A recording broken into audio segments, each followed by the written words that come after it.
Sadgurubhyo Namaha. Om Namah Paramarishibhyo Namah Paramarishibhyaha. Om Namah Paramarishibhyo Namah Paramarishibhyaha.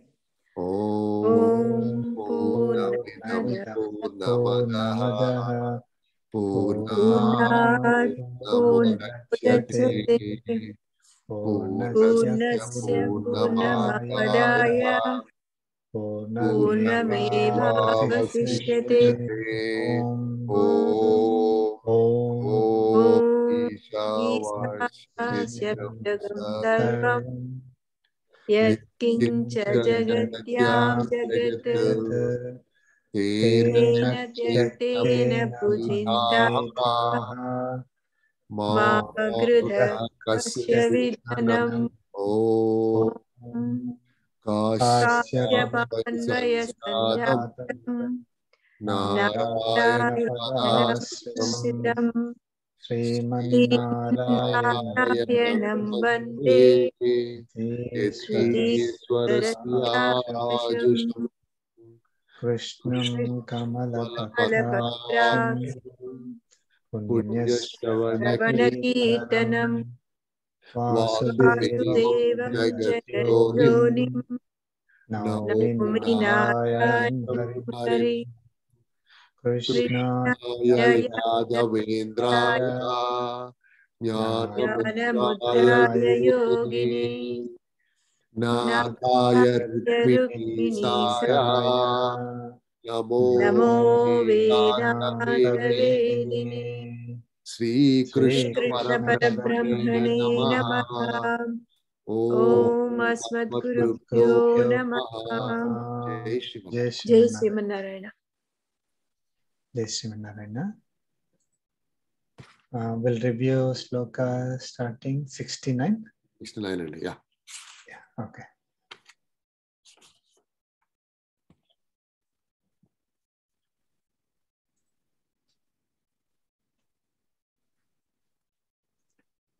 Badri, please go ahead. Chapter 18, Moksha Sannyasa Yogaha, Sloka 69. Nacha tasmat manushyeshu kaschinme priyakruttamaha bhavita nacha me tasmat anyah priyataro bhuvi. Jai Shimanarana. Chapter 18, Sloka 69 summary. Lord Krishna said, and there is not even one among human beings who does what is most pleasing to me than one who explains the supreme secret. And there will not exist another one in this world who is dearer to me than that one. Jai Shri Manara. Jai Shri Manara.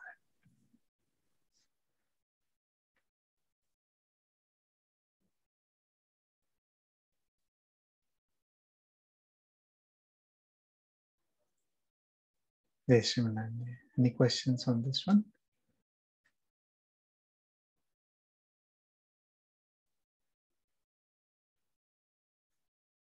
So learning and spreading this knowledge to the devotees of Lord Krishna is the noble act, is the most noble act that we can do in this birth. Right? That's what Lord Krishna is saying. This is the highest. If you want to know what is the most noble act that we can do, of all the acts, even different forms of actions as part of bhakti. Out of all that, this is the most noble act or most wise act that we can do, or most noble work for us.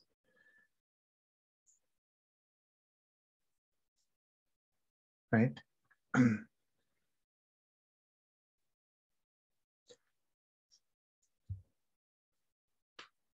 So,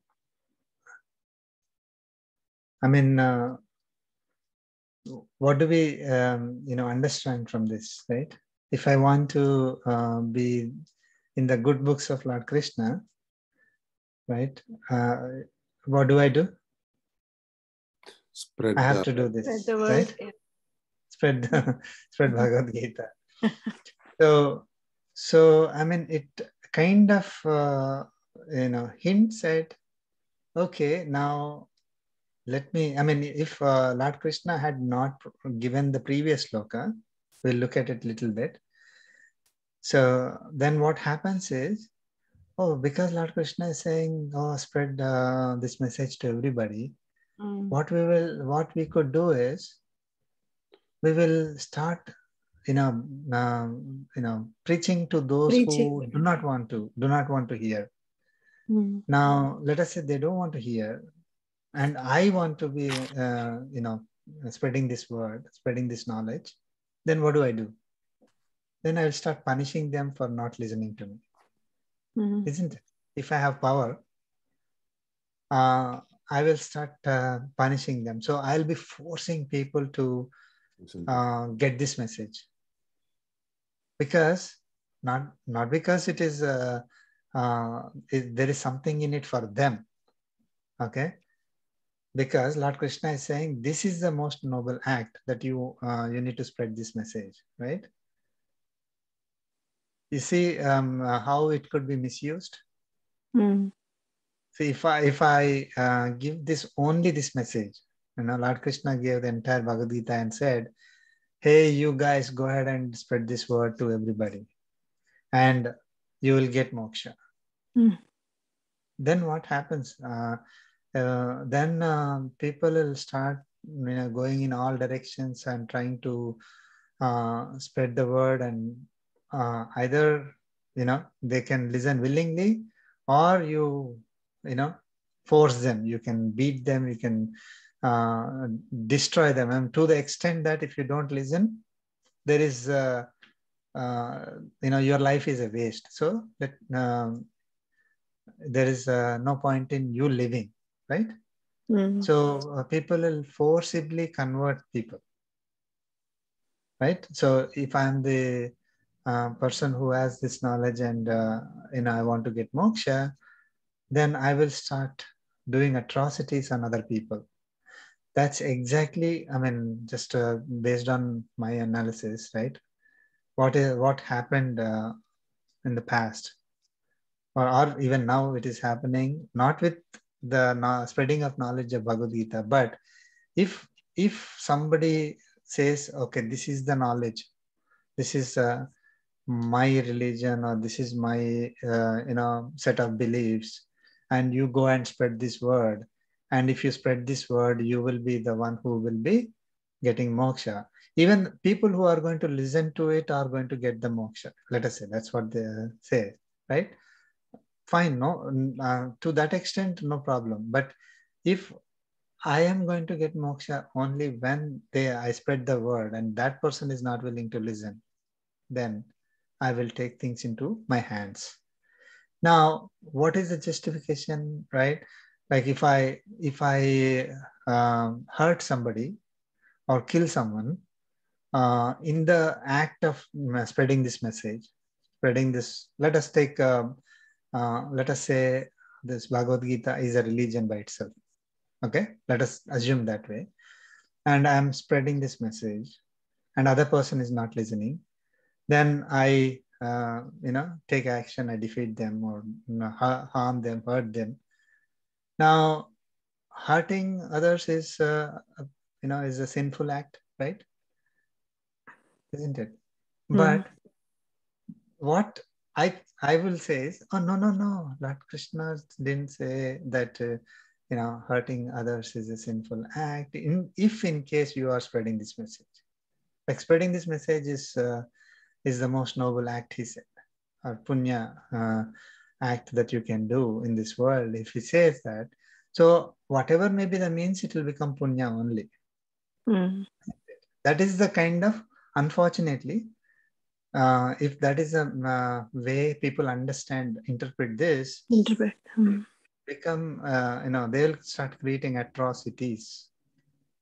And exactly some of the, some religions or whatever other religions went ahead in spreading the message with violence and justified the violence because their scripture said that as long as you do that violence in the pretext of spreading the religion, it should be fine. Mm. See how intelligent Lord Krishna here is, saying that, he is saying that it's a most noble act, but you should not be doing it to those who are not my devotees. Mm.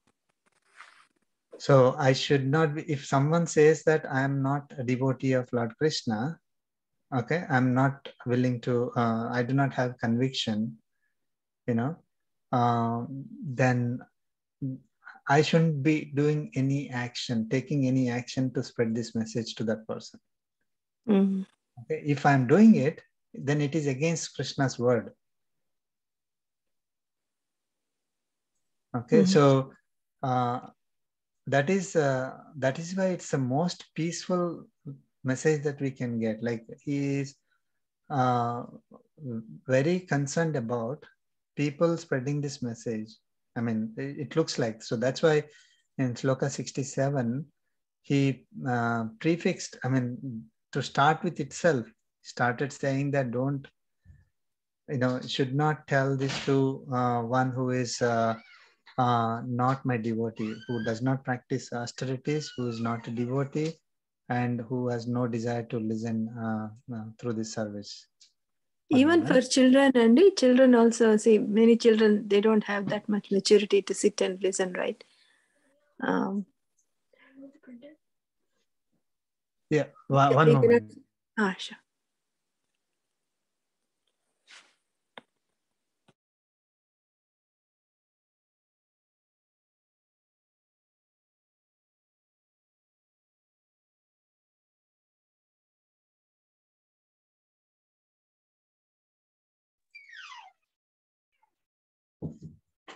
Just a minute, sorry. Okay. I just to talk to my daughter. Yeah, so yeah, I'm sorry. Please, can you please repeat, Usha? No, I'm just saying, like, children, right? They don't listen. Yeah. Not that with any other intention, but generally, they don't have that patience or that belief. Even though they believe in God, but not like Gita and all. If they refuse, you think we cannot force them until they get interest into. So Because it is a little bit, children, see, anyone who does not know this initially may not be willing to even sit through this one, right? Okay. So, and child, it is our responsibility to pass on this,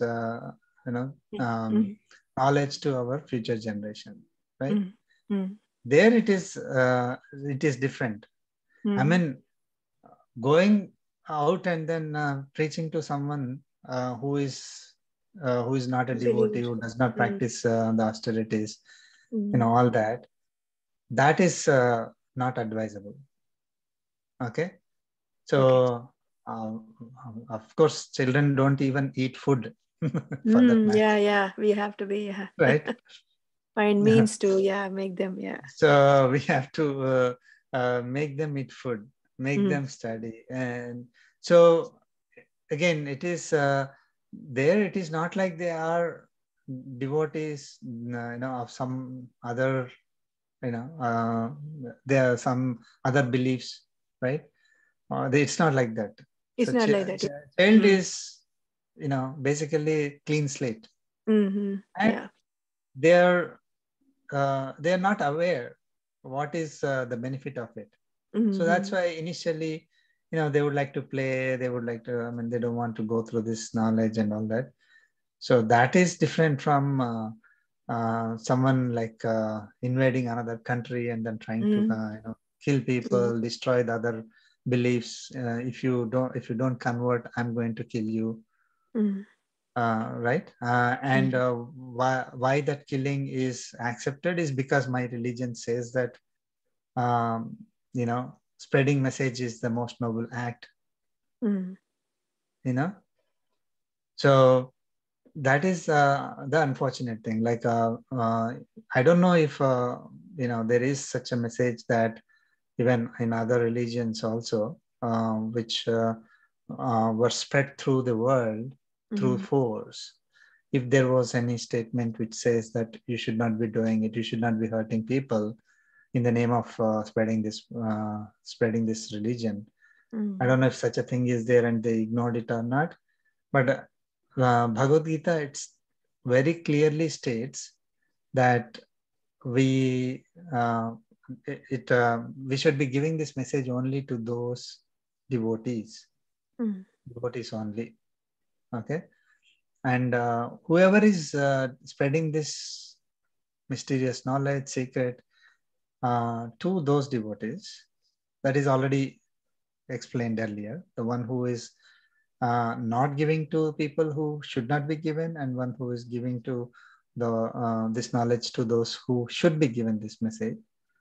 That such a person is doing the most pleasing action for me. Okay, and there will not exist another one in this world who is dearer to me than that one. So he talked about Artaha, Dhardi, Jignasu, Jnani. And so Jnani is Bhakta, right? Bhakti, having the Bhakti. So one who is practicing the Bhakti Yoga we think is very close to one.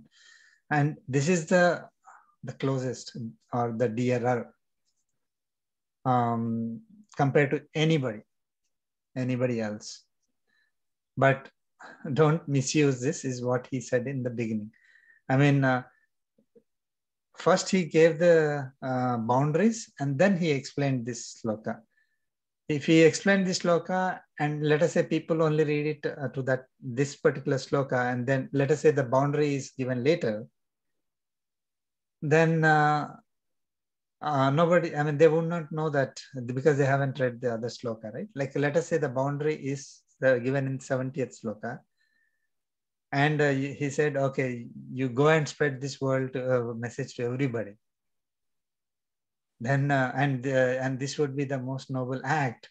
If Lord Krishna said that, and we stop at 69, let us say, then we would, I mean, it causes problems because we are not following it's like we didn't get the complete story and we just jumped first, right? Yeah. So it is possible that other religions, are spreading the message like that. And it is possible that the Vedic culture, okay, even though it is so valuable, it is, I mean, it's so amazing how scientific it is. Even in those days, like thousands and thousands of years ago, even, it is not spread with force throughout the world, right? So unfortunately, that is a quick way of spreading the message to everybody by using force, which is not helping anybody. It is not helping the person who is spreading the message. It is not helping the one who is suffering because they are being punished, right? Yeah. I think you asked about conversions last week. I might not have given the whole this message at that time, so I just wanted to repeat. So it does not suggest spreading this message by force. When I say force, it is not to the kids and people in the family or in the community, the same community, right? people who are, outside that. Yeah. Listen. Yeah. Thank you. Thank you.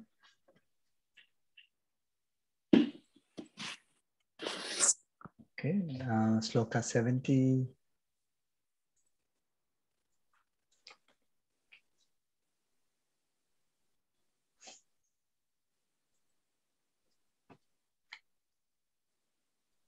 Usha garu, please go ahead. I can.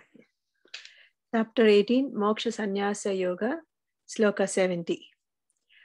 Adhyeshyate chaya imam dharmyam samvadamavayoho jnana yagnena tenaham ishtasyamiti me matihi. Jai Srimanarayana. Chapter 18, Sloka 70 summary. Lord Krishna said, and whoever recites this righteous dialogue between us, I am worshipped by the person through the Jnana Yagna, wisdom sacrifice. It is my belief. Jai Srimanarayana. Jai Srimanarayana. Krishna is saying it is my belief, sir? Yeah. Wow. Oh. Iti me matihi, he said. This is my belief, my opinion or conviction. I mean, so he is not, his approach is, right? I'm giving you this knowledge, you choose. Yeah. Right? He is not like, if you don't listen to me, I'm going to kill you.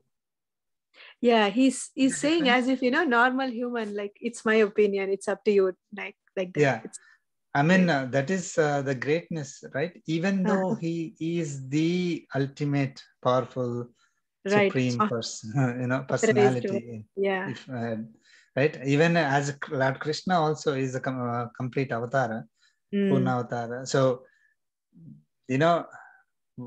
if Arjuna doesn't listen, he could have simply said, yeah, if you don't, listen and start fighting, I'm going to kill you anyway. So you better fight. Yeah. Yeah, one word would have been sufficient. Right. Yeah. So, just he would have said, a normal person, right? A powerful person doesn't want to, imagine the situation is like both the armies are, opposite to each other, are ready to fight. Right there, yeah. and Arjuna says, no, I don't want to fight. Okay. So, normal person would be getting so angry. Yeah. And then said, are you out of your mind? Yeah, you would have given 2 slaps and okay, come better. Right? Yeah. And if he has a vested interest in it, right? Lord Krishna has vested interest in continuing the war, then he would have simply said, either you fight, or I'm going to kill you and I'm going to kill all those people also. And enough. Yeah. But he didn't do that. That is a greatness. He listened very patiently to all what Arjuna said. Yeah. And then gave this entire message. And after giving the entire message also, he's not like, Arjuna, you do this, you fight. If you don't fight, I'm going to, basically take care of you. Means you cannot go back. And by the moment you turn your back, you will be done. Yeah. Right? He could have done it. Yeah. But he didn't. And even here also, the way he is expressing the communication is, this is my opinion. So it is not like those who don't read this 3 times, morning, afternoon, evening, will be punished forever. Yeah. Right. See the way, whoever recites this righteous dialogue between us, I'm worshipped. I'm the, basically whoever is reciting is worshipping me. He's serving me. Okay. How he's serving is through Jnana Yajna. This is knowledge, right? This is, entire thing is knowledge. So Jnana Yajna. He's doing that because he's doing it as service to God. Any yajna is any action that is done as service to God, right? So you are serving me only. Okay.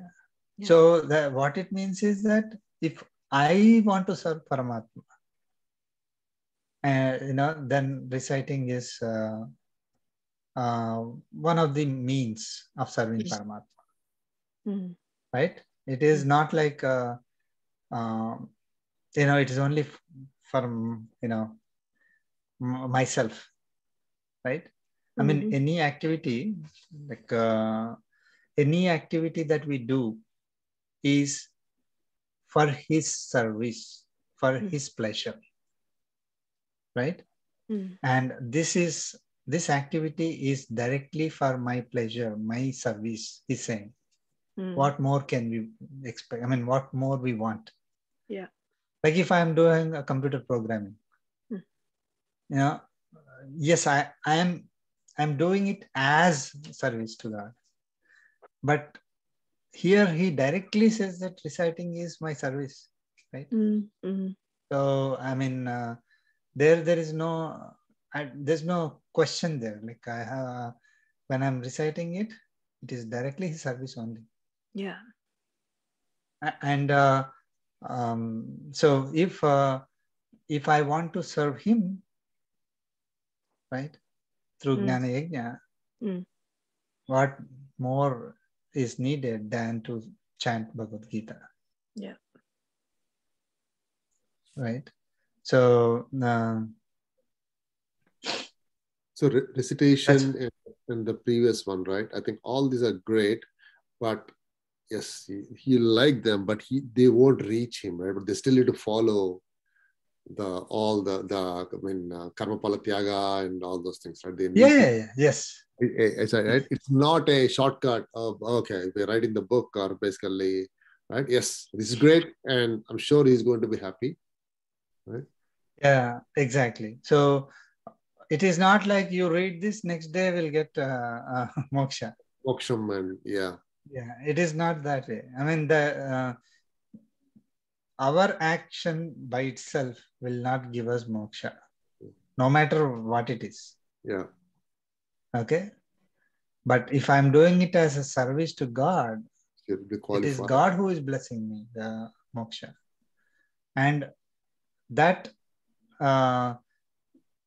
it is, he's going to decide. It is not my action. Yeah. Right. But my actions will clear my papas. Okay. My action, I mean, when I do when I surrender to Paramatma, okay, Prapatti, then it is that the Prapatti will clear my papas, is what he said.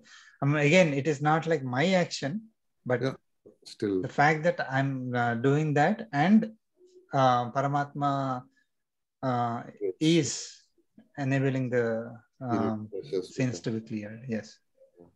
But this is not the deciding factor. So, like, suppose I do everything that's been said in Gita, but for some reason this last one, spreading the word, I won't be able to do, or to the extent that I need to do. Are we still in a moksha? Yes, we are still on the path to it. So if that's exactly the thing, sarvadharman parityajya mamekam sharanam vraja, right? So if I know like 20 dharmas, okay, and these dharmas are the ones that will lead me to Paramatma, okay, then our thinking will be just follow the 20 dharmas. If I do only 10, I am 50% there. If I am doing only 3, then 30% there. It is not like that. Not like that. Yeah. Yeah. So just that, Sharanam, right? If we consider him as the means, That bhavana. Yeah. that is the only dharma that we need. Mm. All others are, we have to do them because we need to do the activities, and this is what the scriptures say, right? Mm. Mm. But it is not like those activities, by following those activities, we are going to get the liberation. Yeah. Yeah, they're not So, mutually exclusive, right? They're not mutually exclusive. So you have to do them. right. You have to, Yeah. right? Every day you need to breathe and you need to work, and right, as part of, you need to follow those things. Yes. We have to do all the dharmas. Yeah. Okay. But don't think that those dharmas will save you. Will give you, moksha. Right. Don't think that those dharmas by itself are going to clear me from the sins. Those think that those dharmas will give me moksha. Okay. So it is Paramatma is the means, and Paramatma is the one who gives me moksha. So Mam Ekam Saranam. Saranam, there is the means. Mm. So he is the only means. Ekam, only, alone. I am the means alone. So all others are, we need to practice them, but he's the only means. So if I don't consider him as the means, and I do karma yoga, jnana yoga, bhakti yoga, and all that, yeah, we will make progressions one after the other, one step after the other, but we will not be reaching the moksha stage. So to get moksha, we need to always consider him as the means only means, not means only. He's the only means for us. And to do any activity. I mean, again, not like hurting people and, enjoying all the materialistic things and all that. No, we have to live according to what the scriptures say, but we should not be we should not be thinking that, oh my God, I'm not able to do this, so I'm not going to be getting moksha. We should not have the doubt at all. Mamekam Sharanam Raja, I will clear. You will be cleared. So there's a difference. You will be cleared of the sins, he said. So that when we surrender, that our sins will be cleared. He doesn't have to, come and wash and all that stuff. Is right? Mm-hmm. He doesn't need any other means to give us moksha. So it is not like if somebody wants to give a job, right? Mm-hmm. Okay, CEO wants to give me a job. I don't have to get any certifications or take some tests or do some projects or anything. If he wants to give me a job, I'll get it. Doesn't matter what stage I'm in. Qualified or whatever, doesn't matter. Yeah. So he doesn't, I want to give you a job, but you have to get these 10 certifications and then you have to work for 10 years like this. And so then what happens is I'm not the supreme, right? So if I decide this is how you'll get a job, okay, by simply showing up at 8 o'clock, at a particular place, you'll get it, no matter how whether you have, you're wearing jeans or you're wearing something else. It really doesn't matter. If I say that, okay, I mean, right? I mean, or whether you have certification, not having certifications. I'm trying to, just correlate. Give an example. But if I'm supreme, I don't need anything. I don't have to say, oh, sorry, you didn't you didn't You check this box. practice this, you didn't learn Bhagavad Gita and teach to 100 people or million people, and so you have to go back. I don't say that. Yeah. So if I'm the means of giving or getting the moksha, I mean that person to get the moksha, then nothing else matters. But in order to get to that stage, we have to go through all those stages. I mean, it is easy to say that, oh, he's the means, but the next moment something happens, we will be back to our thinking like, I have to do this. And I mean, again, when I say I have to do it, if we think it is my duty to do it, then it is good again, right? But if I think that, oh, only if I do this, my action alone will give me result, then we are back to normal. Right, back to square one. But if I think that, I have to do my duty, and he will take care of me, then no problem. Okay, but if I say that, oh, he will take care of me, so I don't have to do my duty, then it is not going to work. I think he uses words very carefully, right? Because looking at previous slokas, sometimes he said, certainly is going to happen. Sometimes he said, oh, I promise you, Arjuna, right? And here he just left it to say, oh, it's my belief, right? I mean, either follow it or not, kind of thing. Yeah, if you follow, that's good for you, right? And I believe opinion. He did not say, oh, I promise, or when I'm kind of looking at his other slokas actually, right? Where he said, oh, I promise you, Arjuna, this is going to happen. Right. Okay. 71.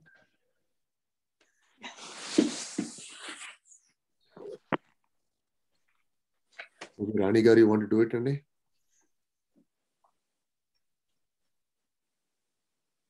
Rani Garu? Yeah, please go ahead, Rani. I'm not well. Okay. Sorry.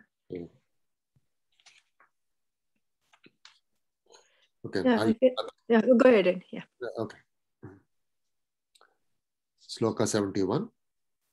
Shraddhavan anasuyascha srunuyadapi yo naraha sopi mukta subhan lokan prapnuyat punya karmanam. Jai Shri Manarana, chapter 18, sloka 71 summary. Lord Krishna said, whoever listens this dialogue with conviction and without envy, even that person is freed from sins and will attain auspicious worlds of those who performed virtuous deeds. Jai Shri Manarana. Jai Shri Manarana. So he talked about the one who preaches, one who is reciting. Now the third category is one who is listening to the dialogue. So who listens to Bhagavad Gita? With conviction, and without envy. Even that person is freed from sins.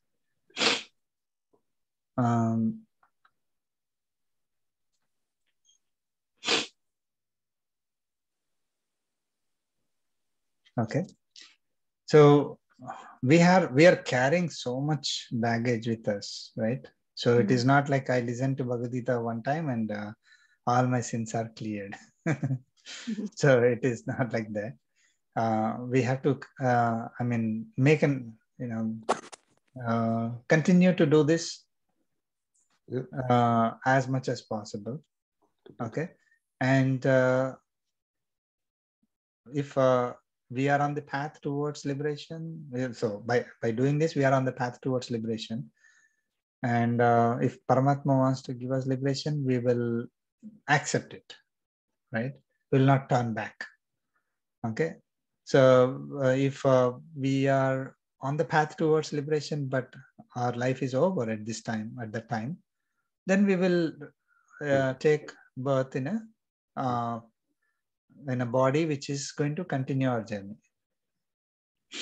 So because we'll be less, we'll not have that much baggage, because we are getting the sins. The sins are being cleared, right?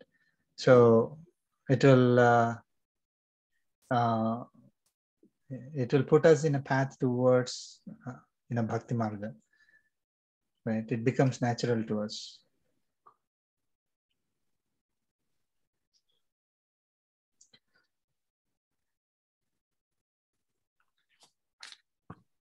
Okay.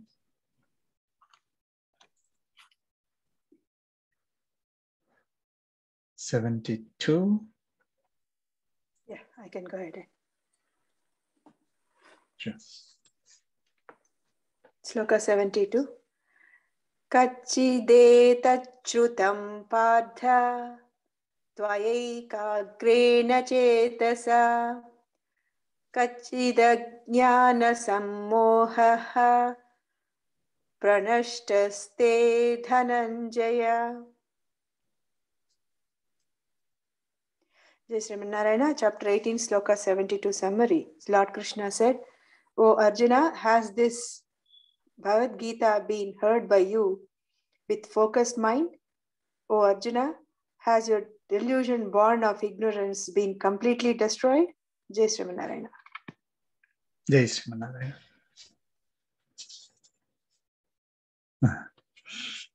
Self-explanatory. He's waking us up. Yes. What's he asking? Yeah. Did you hear this with focused mind? And is your delusion cleared? Delusion.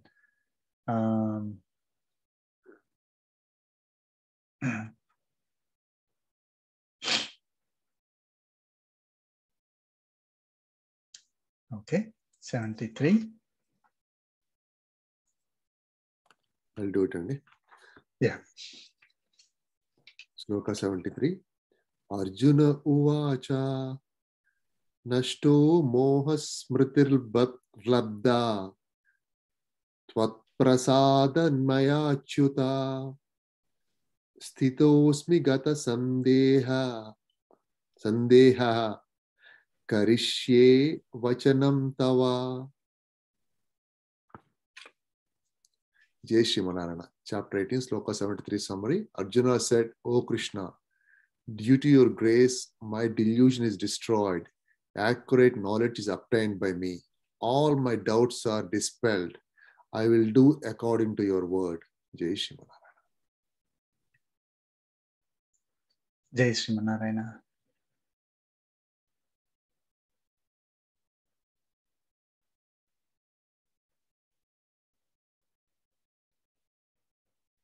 Okay.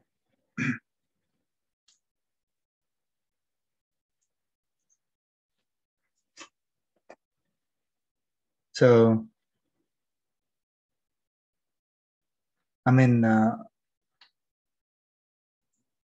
he's saying, due to your grace, my delusion is destroyed.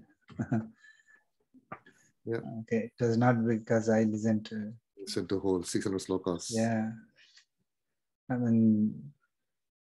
We always have to, this is the greatness of our scriptures, right? When we listen to Acharya and then we understand something, we don't say, I understood it because of my listening to you. My own ability.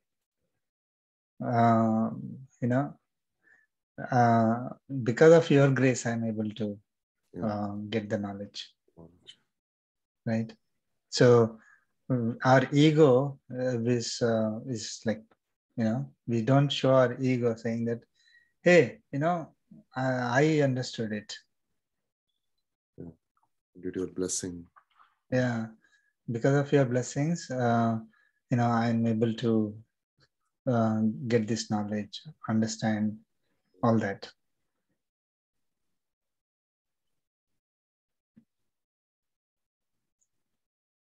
Okay, 73, then 74. So Arjuna is going to do what Lord Krishna said.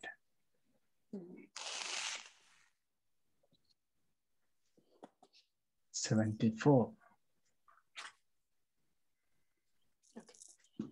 Sanjaya uvacha ityaham vasudevasya parthasya cha mahatmanah samvadamimam adbhutam romaharshanam. Jai Sriman Narayana, chapter 18, sloka 74 summary.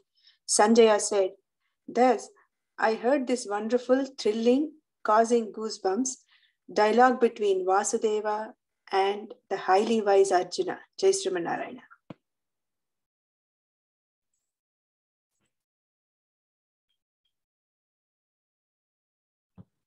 Yeah, got getting goosebumps. Right. So we're now back to Sanjaya talking to, talking to Dhritarashtra now.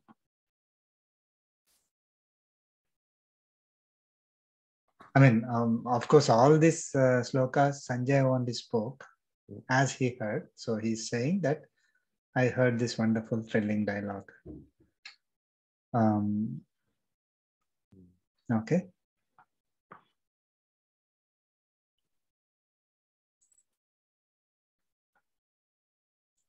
(75).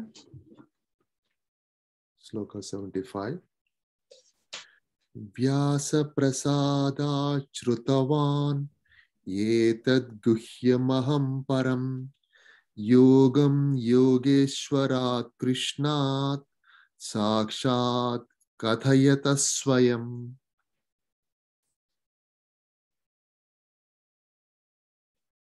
Jai Shimanarana. Chapter 18, Sloka 75 summary. Sanjaya said, due to the grace of Vedavyasa, I have heard this mysterious supreme yoga from the Lord of Yoga, Sri Krishna himself, who is telling this in person. Jai Shimanarana. Jai Sriman Narayana.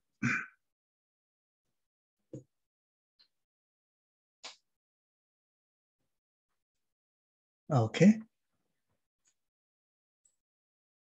76.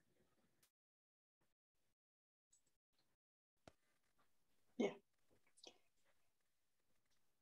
Rajan samsprutya samvadamimam kesavarjunayo punyam hrishyami cha muhurmuhu. Sanjaya said, "O king, after remembering repeatedly this wonderful, virtuous dialogue between Sri Krishna and Arjuna, I am rejoicing again and again." Jai Sriman Narayana. Jai Sriman Narayana.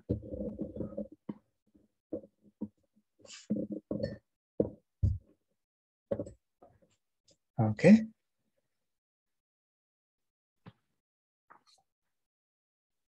These are simple slokas. Okay, 77. Sloka 77. Taccha samsmritya rupamatyadbhutam hareh vismayo me mahan rajan hrishyami cha punah punaha. Jai Shimanarana. Chapter 18, Sloka 77 summary. Sanjaya said, and after remembering repeatedly that marvelous universal form of Hari, Sri Krishna, giving great amazement to me, O king, I am rejoicing again and again. Jai Shimanarana. Jai Sriman Narayana.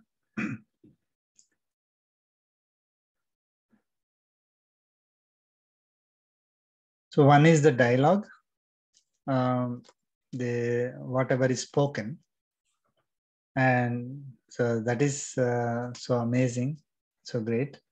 Yep. And the second is the universal form of Lord Krishna, Vishwarupaya. Vishwarupam, that Sanjaya was able to see due to the grace of Vedavyasa. So he keep, he's always remembering that, recollecting that, thinking about it, and just enjoying that the beauty of Vishwarupam. I mean, beauty and amazing also, right? Sometimes it is ferocious as well, like that how it was looking and all that, but the whole thing is so amazing.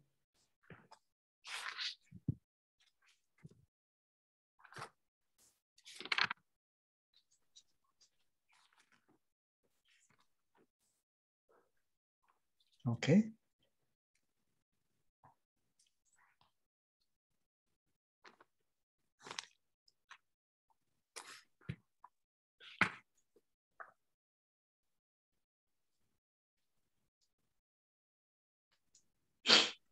And the last sloka.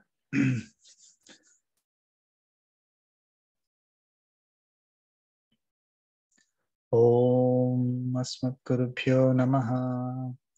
Krishno Rakshatu no Jagatraya Guruhu. Krishnam Namasyamyaham. Krishnena Marasatravo Vinihataha. Krishnaya Tasmai Namaha. Krishnadeva Samuthidam Jagadidam. Krishnasya Dasosmyaham. Krishne Tisthati Sarvametadakhilam. He Krishna Samrakshamam. Jai Srimanarayan. Okay.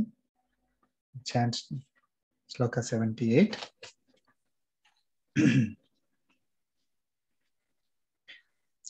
Yatra Yogeshwara Krishno.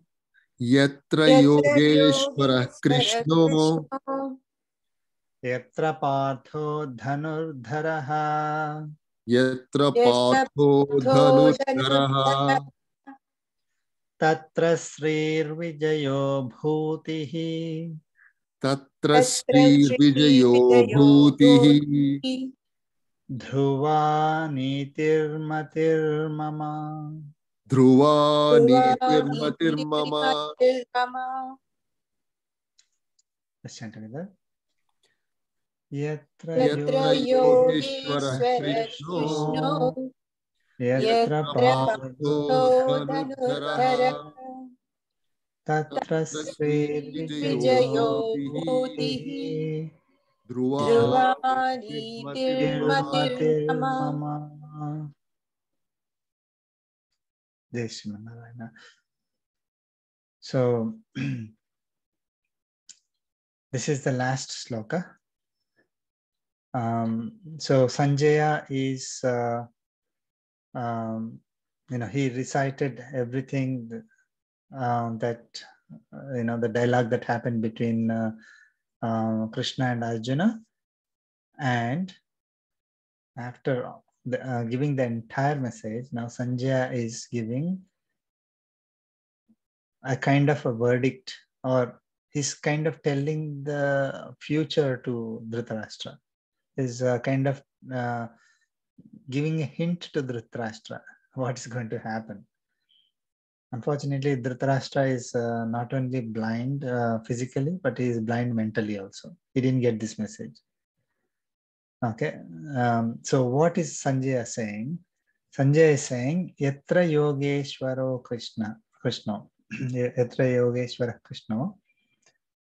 So wherever or where there is Lord Krishna, okay, Yatra Padho Dhanurdharaha.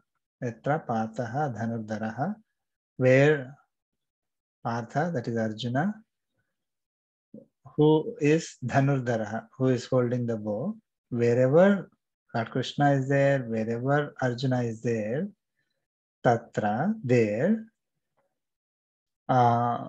what will be there? Okay, Srihi is prosperity. Okay, Sri, all of us understand Sri, right? Srihi, Vijayaha is victory. So wherever Krishna is there, Arjuna is there, there is wealth or prosperity, there is victory. There is bhutihi. Bhutihi is power, glory, that then nitihi. Nitihi is righteousness. How it will be? Dhruva. Dhruva means it is well established, stable. It is certain. Basically, it will be there forever, right? Wherever Lord Krishna and Arjuna are there, these things will be present, permanently, forever, well established, stable, enduring. So all that, so that is Dhruva. So what are all the things? There will be prosperity, wealth, victory, power, righteousness, and Matihi Mama. So he's giving his opinion. Sanjay is telling Dhritarashtra that this is my opinion. Okay, so he kind of he knows that Lord Krishna, wherever Lord Krishna and Arjuna are there, they are going to win. So that means Pandavas are going to win, Kauravas are going to lose. He's giving that message to Dhritarashtra with this sloka. But Dhritarashtra, as we know, didn't take any action. He continued. He didn't stop the war. Okay, that reason, so many people getting killed. Yeah. I know he's giving a message to Dhritarashtra, right? Otherwise, if we want to apply to our lives by this statement, right? Wherever Sri Krishna and Arjuna are there we get all these means. Can we say that, okay, Paramatma is there, or there's no other question about it? Arjuna means, can we say like that the attitude that Arjuna has, that everyone should have? One should have that type of even though, I understand this is a message given to Dhritarashtra by Sanjaya, saying that, okay, you are losing. Definitely the winning is this side. But yes, if I want to apply to regular lives, like, is it saying like everyone should be like Arjuna with, listening and all that, what all good qualities he has? Yeah, very good. Very good point. Yeah. So how do we apply this to our life? So let us ask everyone. Yeah. So we should be like Arjuna, is what you're saying, right? Okay. Then we will have we'll have victory. We'll have success in our life. We'll have, right? We'll have prosperity, wealth, power, Right. righteousness, and all that. Okay.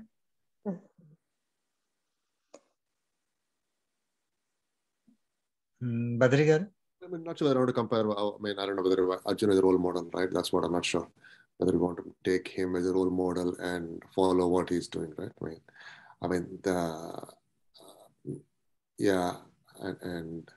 Rather, my this thing is, I want to look at what I learned from Bhagavad Gita and follow those things, rather than looking at someone like Arjuna or even anyone, right? This thing, and what did he do, kind of a thing, such a situation. Personally, I don't feel that way, right? And okay. I'm not convinced that, right? Okay. But to me, Arjuna got this victory because, first point, he just followed what is being said by Krishna or Gita. He followed, right, Krishna. So in a way, that's a message to all humankind, right? Like follow what Krishna said, kind of thing. Not that, I know nobody is perfect other than Paramatma, but at least Arjuna got this victory because he really, in Telugu they say, right, Tucha Tapakunda. So he followed it. That's what I got the message from this, like how to apply this last one to us is they're saying, okay, wherever a person gunas you have, you in your life, all these things, definitely you will be getting it. Mm-hmm. Okay. Yeah, let us look at it. We have Krish Shetty Garu.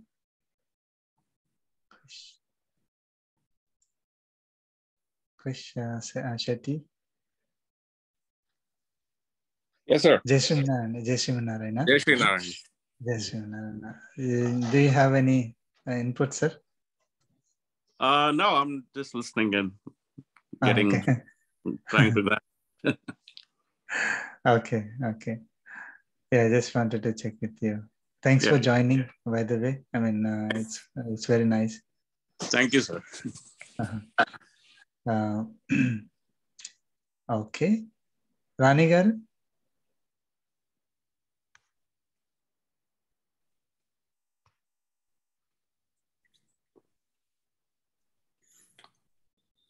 Rani garu on mute. Yeah, I mean, so how do we apply this to our life, right? I mean, if at all we have to apply, definitely there's something. Every shloka, we can try to apply and to our life. So Sri Krishna and Arjuna. Okay, if you just take Sri Krishna and Arjuna, Sri Krishna is Acharya, right? He's giving that message to us. Yes. Okay. Sri Krishna in that position is blessing the message to Arjuna. Arjuna is a disciple. So we see Krishna and Arjuna as Acharya and disciple. Sure. Right? So disciple surrender to Acharya, and disciple is doing the duty as instructed by Acharya. So if we have that in the society, the Acharya who is preaching the scriptures, okay, spreading this knowledge, and everyone is like, if possible, everyone. But if we are like Arjuna, disciples, getting this knowledge, applying it to our life, and then doing our duty, like holding the bow, and Arjuna is doing the duty after that, not just to becoming, just started playing, meditating on Krishna, or just singing songs on Krishna. It's not like that. The Arjuna is doing his duty. So the disciple surrendered to the Acharya, got the message, and then applying it to his life and doing the duty. When we do that, okay, then all these good things will happen in the society.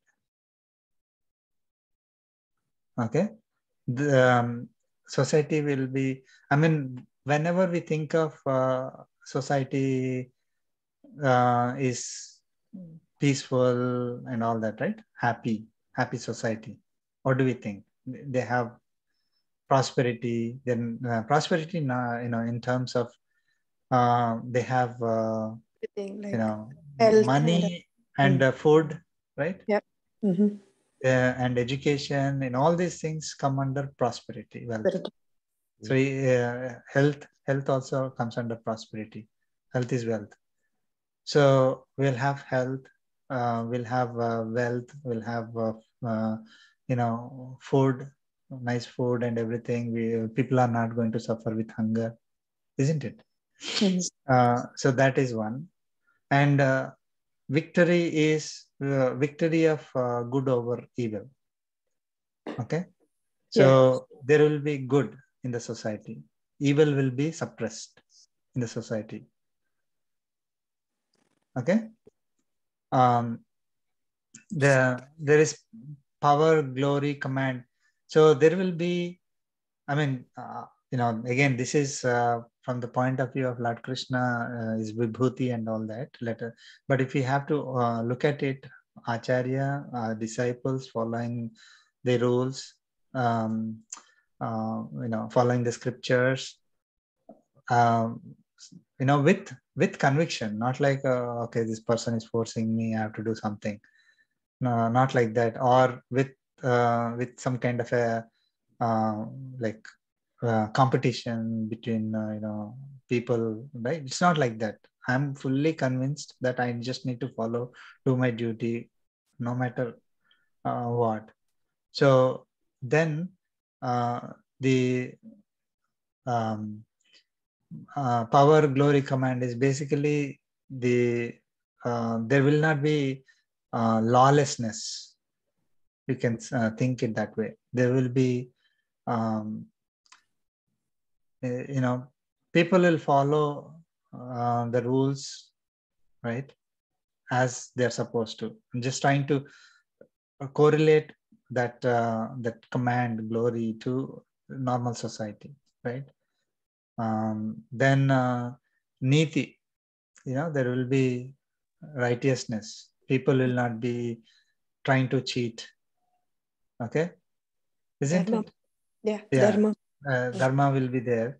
So people starts from like very small thing, like in the society, in the family, right? Parents will be like parents, kids will be like kids, not the other way. Okay. And then there is passing on the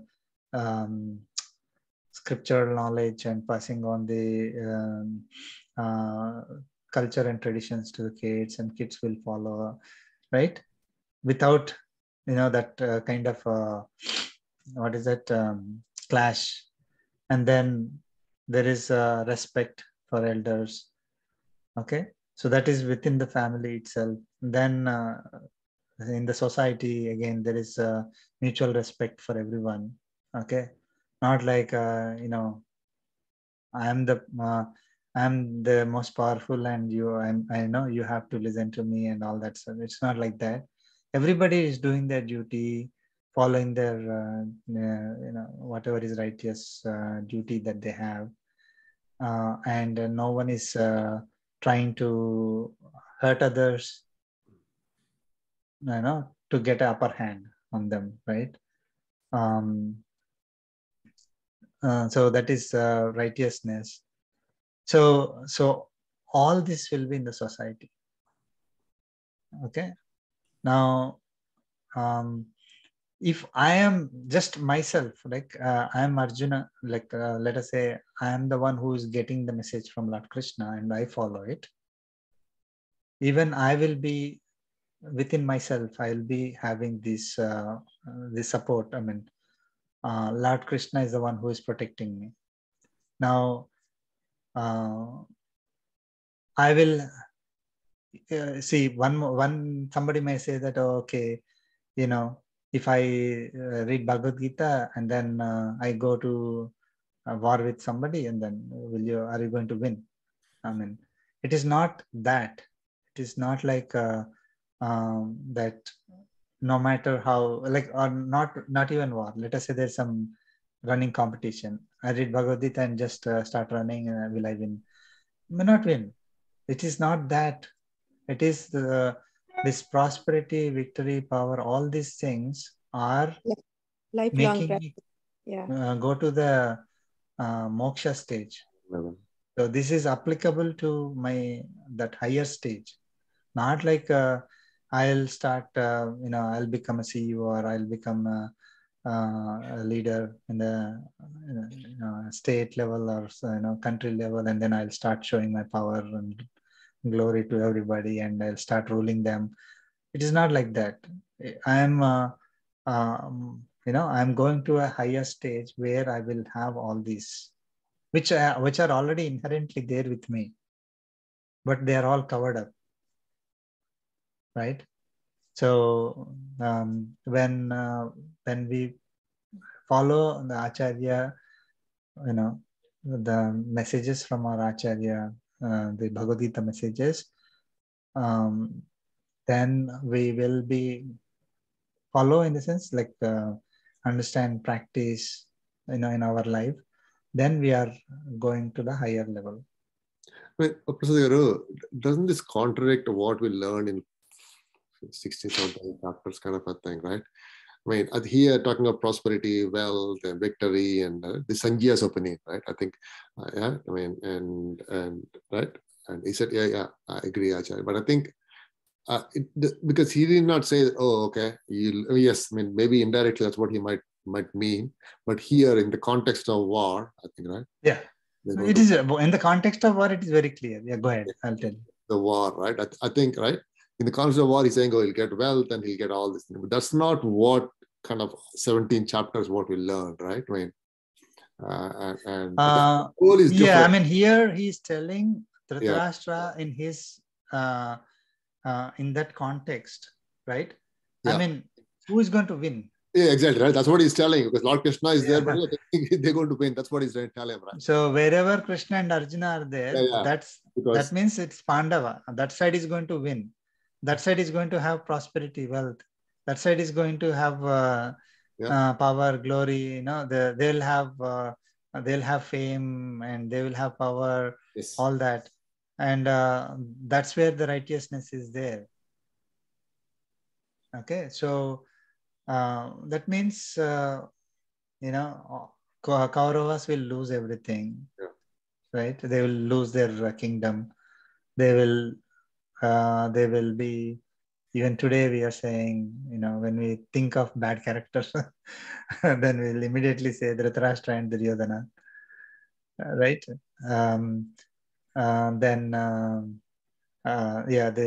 They don't have righteousness. Because I don't want people to take a wrong meaning here. Oh, I get a lot of wealth when I go with Lord Krishna. I think that's what it's kind of, right? Yeah, right. I mean, that is so. If we have to apply to our life, it is not like we will, by chanting this, I will get money. Yeah. Okay. No. By chanting this is all given earlier, right? If my sins will be cleared. Then I may get money also. Yeah. That might be some side effect of that, right? That might be side effect of that, right? That's not the intent, right? I think that's what it is, right? Yeah. I mean, if I am praying to Paramatma for the sake of wealth, right? Mm-hmm. I will also get it. Yeah. That is for sure. But that is, we are in the middle layer. If we are doing that, that is where the difference is. Like if someone really understands Bhagavad Gita, they will not be looking for intermediate gains. Yeah. The Bhagavad Gita already gave us the message on what is our final goal and how we can achieve it. Mm-hmm. Why do we want to stop in the intermediate level? So if I am looking for prosperity, wealth, okay, Arthaha Ardhardi. Exactly, Ardhardi, right? Then whatever wealth I have lost, or I want new wealth. Okay, not only in this life. I mean, there are two levels there. One is Arthaha Ardhardi is from this life point of view, but it is also that when I want a stage where, I mean, when we go into that chapter, the context is that I would like to enjoy the wealth. Yep. That is Swarga, right? Yeah. So I want to reach that stage where I'm going to enjoy that wealth. I get more wealth, or I get the wealth that I lost. That is That is the stage of Swarga. Okay. So are those lokas where I can continue to enjoy the wealth. But once the enjoyment of wealth is over, okay, then we have to come back again. Come back to this one. So that is the context there. Like Artha Hardhar is from a like, okay, I can pray to God and He will bless me in this life, right? And if my karmic bondage is so much, there is no way I'm going to get, right?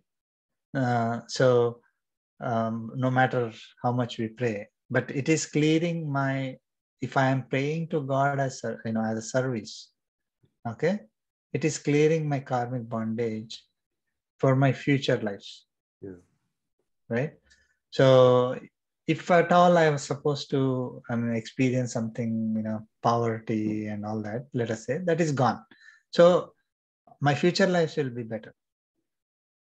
Okay. So it, see, some of the things are, right. We only look at, oh, I do this activity and what is the result? And the result that we can perceive. Yeah. Unfortunately, that's all we care about, or that's all it's in our purview. I mean, if I do any activity that is done in the right manner, okay, I may not get the result that I'm expecting, but because I did it in the right manner, I cleared my karmic bondage.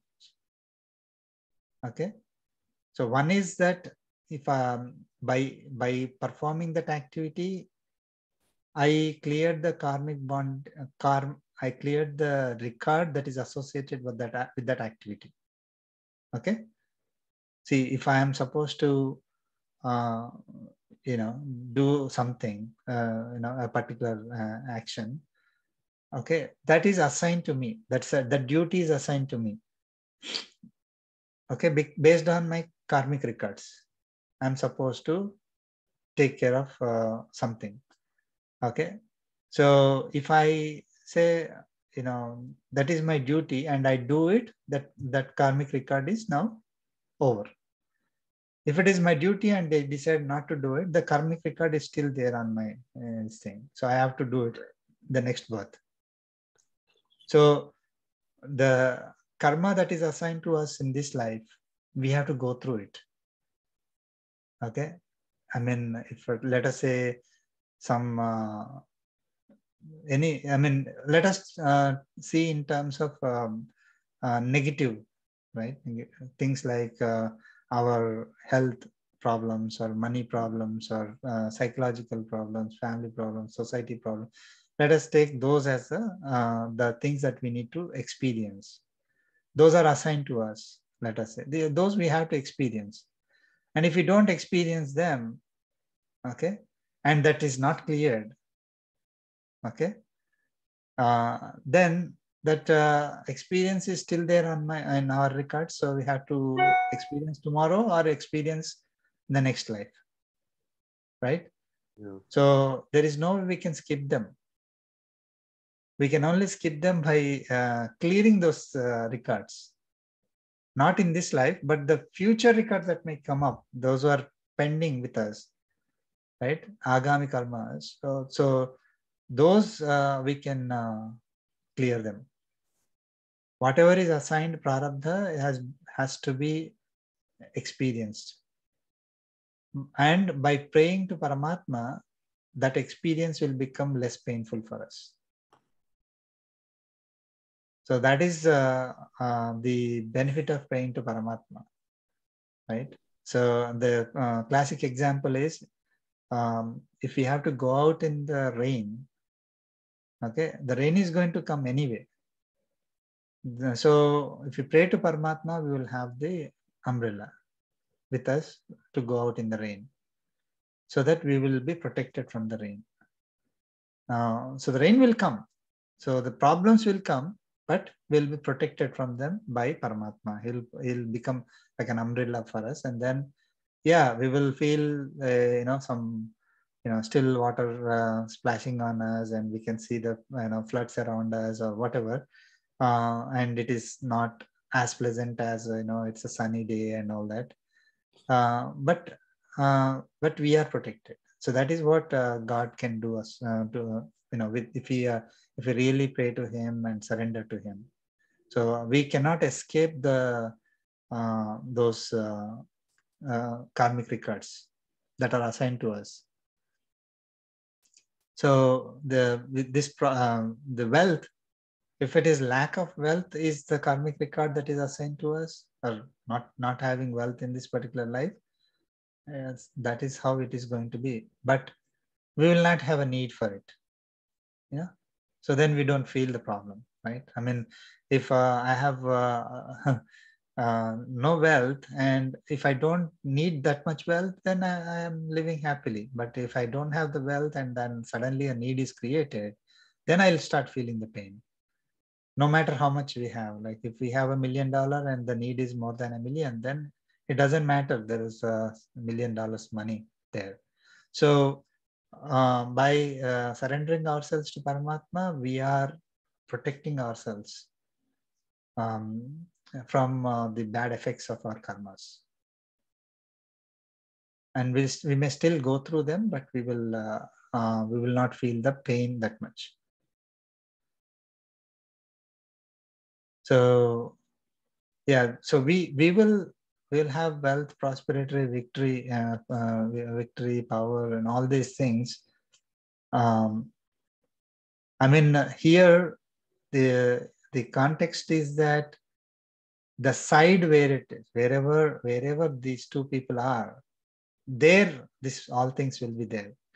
So it is more applicable in the context of a society, right?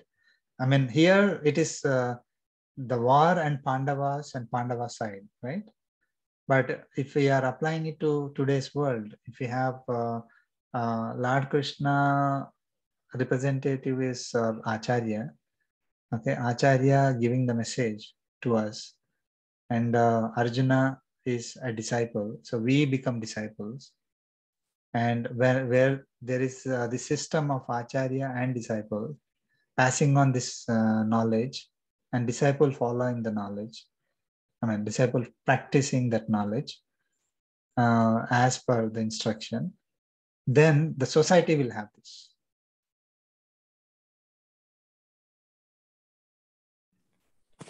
Yeah, we can cross, they say, right? Bhavasagaram with ease. Right. So, I mean, this is,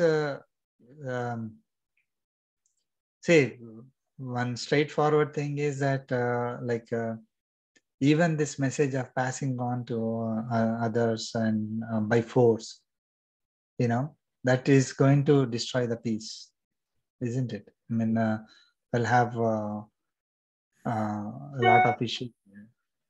So even if it is successful it is going to be short-lived, short-term. Anyway, so I mean, trying to relate it to the sloka, the previous sloka. But in general, like we follow Bhagavad Gita as a disciple, okay, do our duty, then the society will be society will be prosperous, peaceful. Not only, I mean, one more thing is that, okay, why, like we have an Acharya and just a few disciples are practicing, and then will the society be saved? That question may also come up, right? And not everybody is practicing, but only a few are practicing. Okay. Yes, it will be, right? Now,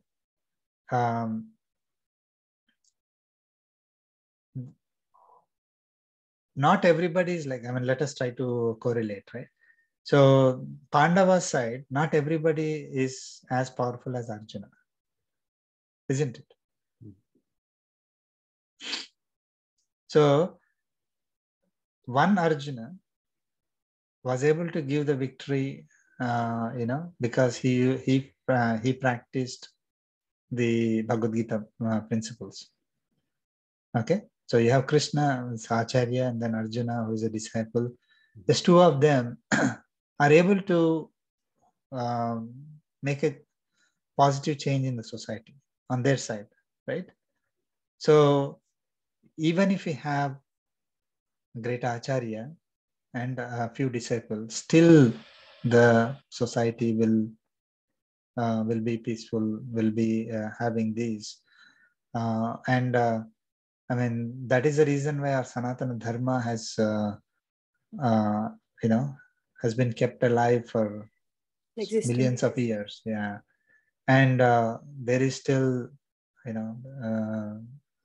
it is still very strong. Okay. So, I mean, again, if we have no Acharya or a disciple who is practicing this, then there will be chaos.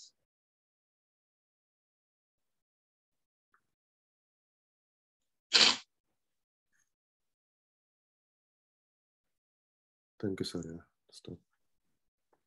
So if we become like Arjuna, and who got this message, then doing the duty, other people will see, and then they will also start. So he is able to influence other people. He's able to win over other people who are probably not, that righteous, that powerful, right? So,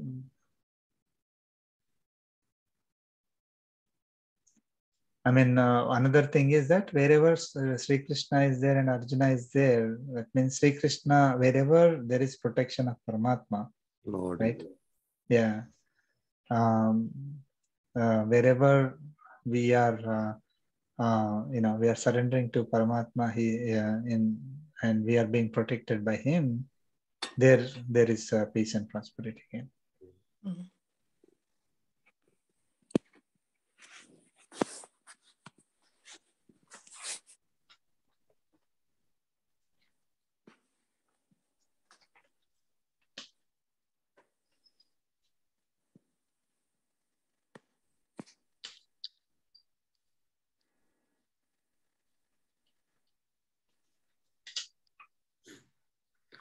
What did the last 3 lines, sir? Yeah. Yeah, we'll chant the Iti Srimad Bhagavad Gitasu Iti Srimad Bhagavad Gitasu Upanishatsu Brahma Vidyayam Brahma Vidyayam Yoga Shastre Yoga Shastre Sri Krishna Arjuna Samvade Sri Krishna Arjuna Samvade Moksha Sannyasa Yogo Nama Moksha Sannyasa Yogo Nama Ashtadasodhyayaha Ashtadasodhyayaha Sri Krishna Parabrahmane Namaha Sri Shri Krishna Krishna Parabrahmane Parabrahmane Namaha. Namaha Sarvam Sri Krishna Arpanamastu Sarvam Sri Krishna Arpanamastu Om Asmat Gurubhyo Namaha Om Asmadgurubhyo Namaha. Jai Sriman Narayana. Sir, from next week, so we want to make it hourly kind of a thing, or what are we want to? Or we want to restart or give a break for 1 or 2 weeks, then again? Yeah, we will give a break for maybe a couple of weeks, maybe. Okay. We'll check with Balaji Garu. Yeah. And also check his timings. If he's busy at these times, then we'll see what timings will be suitable for everyone. I was just talking to him a couple hours back, right, just before this one. Yeah.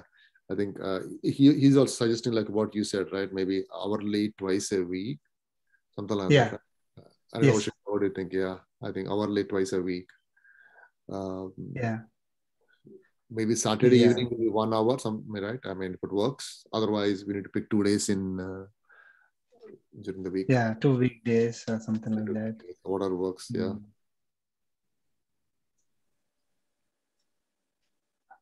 And one more thing, sir. So, and Balaji Gama told you, right? The chanting happening on Fridays. Chanting. We are doing a chanting on Fridays and Sundays, hourly, 1 hour, right? Oh, okay. Okay, we're learning to chant. Practice. Oh, okay. Children and everybody's.